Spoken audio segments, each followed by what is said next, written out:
In this video, I'm going to talk about which are the best questions to ask in your QHHT session. A lot of my clients come to me and say, well, I don't know how to formulate my questions, or I don't know which questions to ask. So I thought I'd make a little video to help you ask the best questions so you can get a really successful QHHT session.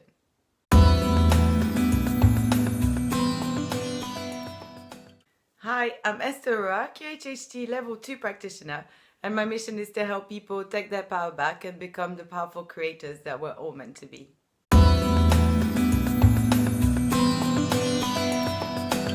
So prior to the session, the client will write some questions about things in their lives they need answers for. These questions are actually a really important part of the preparation for a QHHT session because they get you to look at different parts of your lives and how you can improve them. And in the QHHT session, it is the higher self, the client's higher self, that will answer these questions, not the practitioner. But it's really important for the practitioner to understand these questions because depending on the answer from the higher self, then the practitioner can take these questions further, it can take the conversation further and really get to the core of the problem and get the answers that the client needs to find solutions. In a way, writing down these questions is already a big part of the healing that you will receive in your QHHT session. And of course, before we actually go into the hypnosis, we talk with the client and we try and understand these questions as best as possible. And sometimes we even add questions to make sure that we really get the answers that the client needs. A lot of my clients come to me and say, I've got this problem, can you fix it? And really, as a QHHT practitioner, I'm not here to fix people's problems, but I'm here to help people and give them the space that they need, hold the space for them to find the power within them to heal themselves. Because that's the whole point of QHHT, is to realize that all the answers are within us and that we have the power to heal ourselves.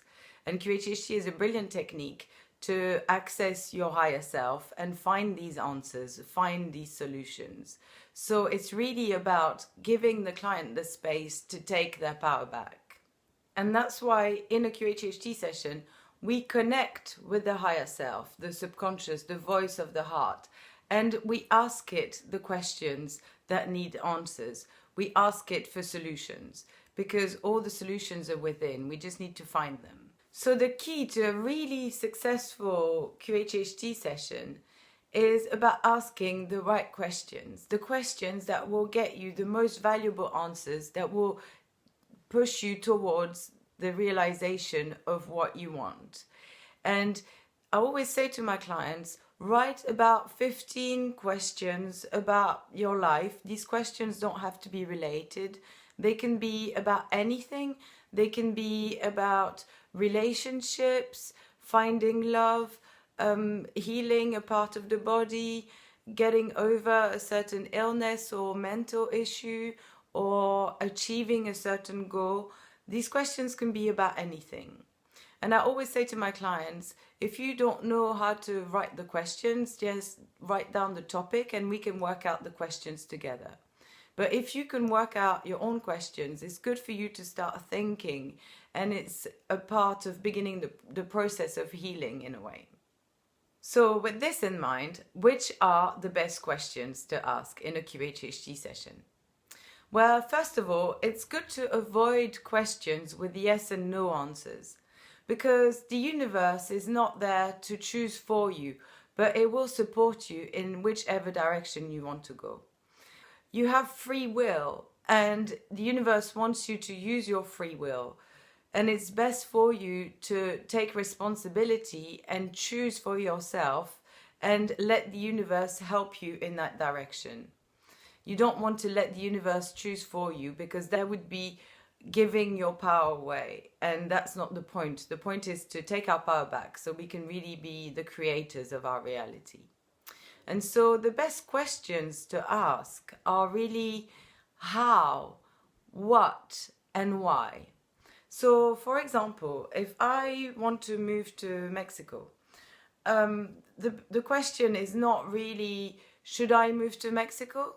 Because the higher self might answer, well, yes, you should, or no, you shouldn't. Or it might just say, well, yeah, if you want to move to Mexico, do it. But that doesn't get us very far. So the idea is to ask, what are the pros and cons of me moving to Mexico? What is the best way that I can move to Mexico? What would be the steps that I need to take to move to Mexico? What do I need to know about Mexico? And if I would be happy there? What would make me happy there? And the same goes for healing a certain physical or emotional discomfort or chronic illness. For example, I had a client who said to me, well, I've only got this problem. I don't have any other problem in my life. So really, I've only got one question. And actually, there might be only one problem, and that is great. But there are many questions we can ask about this problem. We can see the problem from as many different angles as possible, and this will help us heal, and this will help us understand why this problem has come about. Einstein says that you cannot fix a problem with the same level of consciousness that created it.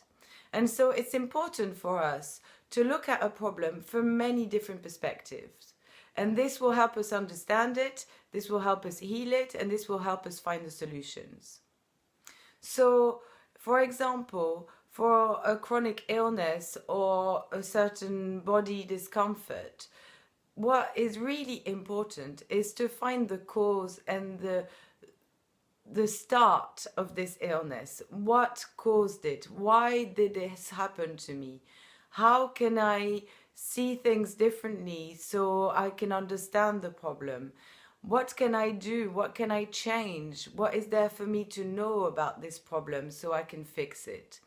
And it's important to understand when the problem really started, even before you got the symptoms, and what really caused it. If it's a trauma, if it's an accident, if it's a certain situation, it's important to really get the root of the problem, to understand it and to heal. Most illnesses are caused by emotions that have been buried in the body for too long. And often the illness is the message from the body that something wrong is going on. And so it's good to ask, what is the message in this illness? What is it telling me about myself? What is it telling me about a certain situation or an environment that I'm in? Julia Cannon wrote a brilliant book called Soul Speak, The Language of the Body. And this explains how emotions relate to the body and how the body then gives us messages about what is going on inside. So certain emotions like buried anger might cause cancer, or if the left side of the body is hurting, it might be related to something that happened in the past. Or if it's on the right side that the body is affected, then it might be about a situation that is occurring in the present moment. This gives us a lot of insight, and it's a brilliant book. I really recommend it if you want to know more about the language of the body. So the idea is that once we understand what is the body is trying to tell us, then we can heal, then we can act upon it. And this might mean changing our diet, or it might mean changing our environment, or it might mean changing the people around us. But by understanding the root, the cause of the problem and the message that it brings, this allows us to heal, it allows us to get better. So you should really base your questions around that, around finding the root of the problem. So now let's talk about healing relationships or finding love. So the question isn't really, should I leave my partner, or when will my soulmate appear? But the questions are more, what is my role in this relationship? Why did we meet? What do we have to learn from each other? What do we have to learn from this situation? how can we improve our relationships? What do I need to do to be ready for love? What do I need to know before I can find a loving partner? Is there anything that I can change in myself or work on before I can find a loving partner, a healthy relationship? So we're always trying to find what are the actions that we can take to be able to move forward in life and to find and to realize what we want.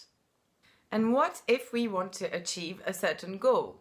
So the question isn't really, should I do this project or not? But the question is, I want to do this project. So what do I need to do to make it happen? Who do I need to meet? Who do I need to talk to? What is blocking me from realizing the project right now? Is there anything that I need to change? Anything that I need to know? Anything that I should do to move towards this project? What are the steps for me to be able to achieve this project? So we're always looking for constructive and valuable answers. We're looking for something that will help us build. What are my best assets that I can use in this project? Who are the people that I know that could help me in this project?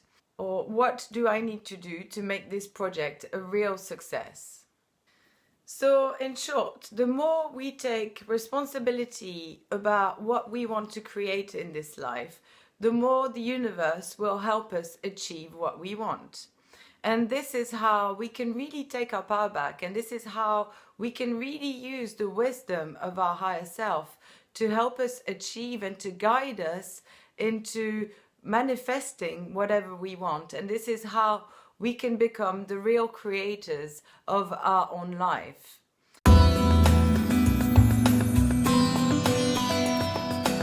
So I hope you found this video helpful, and now you've got really good ideas about which questions to ask in your QHHT session to make it a real success. And if you like this video, please share it with your friends if you think it might be helpful. Please like it. Don't forget to subscribe so I can create more awesome content for you. And until next time, take care and blessings.